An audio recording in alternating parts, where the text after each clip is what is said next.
ne ji duto duol ahinya to jopiny maseche moko onge kod duol kata onge kaka ginyalo chwalo paro margi e yo makare. Kwadhi mbele kod twak maro bende wabo bedo ka wayango ni bende mane gima ODM pod itimo ahinya to nyaka gisani mwang'e ni higa ni ema kochakore higa mokalo bende ma nitiere kaka tudruok makare nobedo e kind sirikal mano mar William Ruto kod ODM manyaka sani kata duond ODM mano mar kwedo sirikal akiana wach ni bet nodok piny kose pod otimo tich makamano. Kabiro korka kori Jared karwaki e twak okinyi mbaka uni in kaka rawera mapod tin kendo kaka youth league mano mar duond bura mar ODM higni 20 sani nyaka ne los duond bura mar ODM bende ODM oseriwo duond rawere e yo makare to seche moko ODM nitiere koda paro mane ahinya mar rwako e mesa margi rawere mar mondo mi kata yiero mar 2027 to anene ka joma tindo mathoth ochung' kod otiko mar ODM nikech adira ka wang'eyo kata nominations maitimoga e duond buche e counties mopogore opogore kod ODM kinde mathoth oyudo ka kuonde moko ODM siemo mana ng'ato ni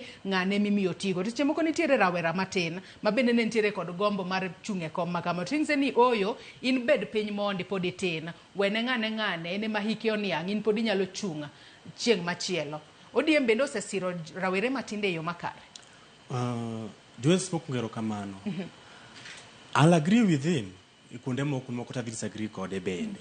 Uwuye wi jakom ko uwuye wi chama. Mia thuolo matina wuye wi chama mar ODM party.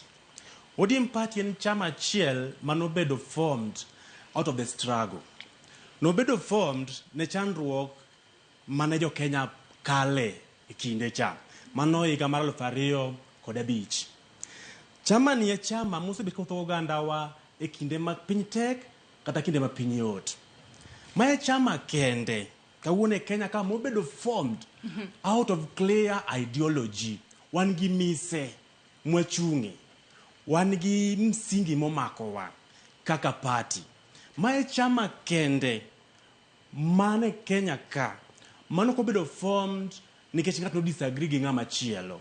No bedo formed kich iyudo ka chama mwan gode Kenya ka 90% maggi jatelo moro no choni jatelo machielo kuro loso chama ne mondo girakre.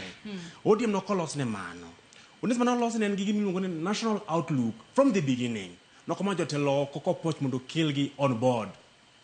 Mara dek ODM e chama kende Kenya ka mangi functional structures matiyo from the polling station the national level. Though nitie league moko kaka mawantie mar youth league manigi tokun moko becha ahinya mang nwago e mbaka koponi thuolo yudore. ODM e chama kende katieko mangi both operational secretariat motele gi odworo ngwen mono bini chopo ka idi marwa ma is very progressive manga manentie trenches samane wan gi young task mag Ford. Mane kwane gintie gito vimanyara kumane wantie gi idi maro odworo ngwen mane wantie gi young task James Rengo senior council mane wantie gi sani jakom kendo jatendwa mar siasa mar ODM jakom mar Raila Amolo Odinga kanye kumane idi maro bende nitie kore ng'amo so can understand the trenches struggle mar country mar Kenya. Omiyo ka wawacho ni ODM is the most progressive party ma wan godo e pinywa mar Kenya kai. To kwa ng'iyo na ideology mabe party mo wacho ni is center left. Ene party mo wacho ni en pro people, ene party mar ji mar oganda. Mae party makoni joka jakumnyo wuok Addis Ababa. To nyiso wano the consult jo piny. Weg party ni tango mo be no timo. Okay, party mar individual ni jakome mal make individual decision ni what to take. Od ka upache, to ka upa jo piny, do you the way forward. Mane ODM. Egni mose kalo prario. ODM no bedo formed 20 years ago. So no bedo formed 20 years ago kawuono Joyce wadhi winjore kata gi jalup jakom mar Nairobi kai. Nis youth manentie seche ka sama loso chama jotend ODM seche ka thoth gi youth ne 20 years. Kawuono jogi 40. Jotelo seche ka moko ne 40 60 kawuono igos advance kima do prarie wi jomane ni 60 kawuono 80 jomane ni 40 kawuono 60 jomane 20 kawuono 40 gino sebet ka lock ntie lock moro kai mantie chama kaluore gi iga mosebedo ntie jomobedo lock bende oko ei chama ano go emba kaka thuolo yudore.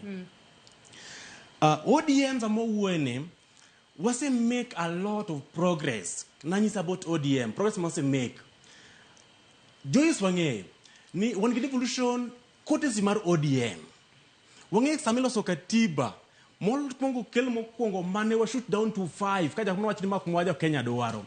Twadugo kode 2010 ma wawin ma ODM emano opushe in the grand coalition if I'm not wrong. Sama ne wan gi Jaduong' Kibaki kaka ker. Wang'e maler ni kopogore gi grand coalition government. ODM e party kende mosechung motegno in the good governance mancha one Gen Z's one ge barabara kai. Those many other political party mosetemo chung motegno e telo makare mar oganda mar piny mar Kenya. ODM oseng'e ma jomoko bet kai anyo ni wanju mabayo kit to ng'owa reli. Ka wa fight kendo wachung motegno en telo makare mar oganda wa kendo mar piny mar Kenya. ODM e party kende ma voch kendo advance infrastructural development e Kenya kae king'iyo sama ne jakom ne minister mar road and development na usi sechiga kone mobet kata uru aiwe gini ene mane sama nyinge matinga biro koro ma party mosechungo kanda jopiny motegno health and agriculture to osechung kod rawere yo motegna diera mana kaka iwacho kamano ne osebedo kochung motegno kod jopiny kopogore kod jopiny rawere bende osechung godo to higni 20 koro e kinde mabiro nikech sani wang'eyo ni nitiere kata rawere matindo mowuok oko makoro sadi koro gin Gen Z. ODM nitiere kod seche moko kata chenro mage mar neno ni gin bende onywak gi lwedo ahinya to motelo ne yiero ma 2027.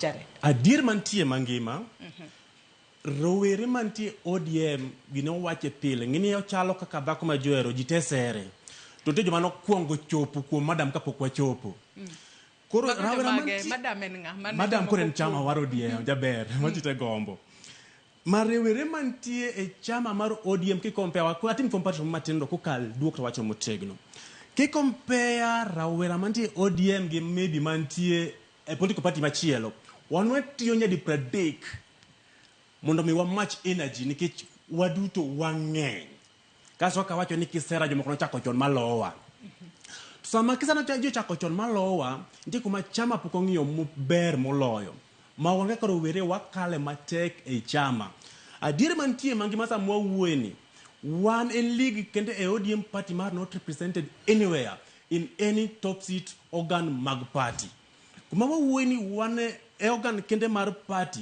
maruwere magwa I think most of them moko bed absorbed the governance manwa the year lakini party structure president marwa kawona ninga maduong osekalo ken youth one gimi ngoni they are detached off from the youth conversation they are detached off kod waka kawanje mathindo mag chama to wan gi geno bene kichwo wan gi yier madhi mbele pukuru monyo watime polling station ochomo ward ni nitie change of guard kendo kata samon kani watimo campaign ko kucho mondo ka nyalore kendo ka ber to thuolo mar represent rowere ma legit e party ntigi magi wawachoga ni wan gi youthful leaders to gi youth to katiba wa mar ODM to katiba mar ODM e chapter 7 article 60 it states very clearly ni youth is below 35 wango gimoro kaka youthful in the constitution mar katiba mar Kenya kendo mar Kenya both katiba rio mwaluo kaka muma koro gimino ni youthful no one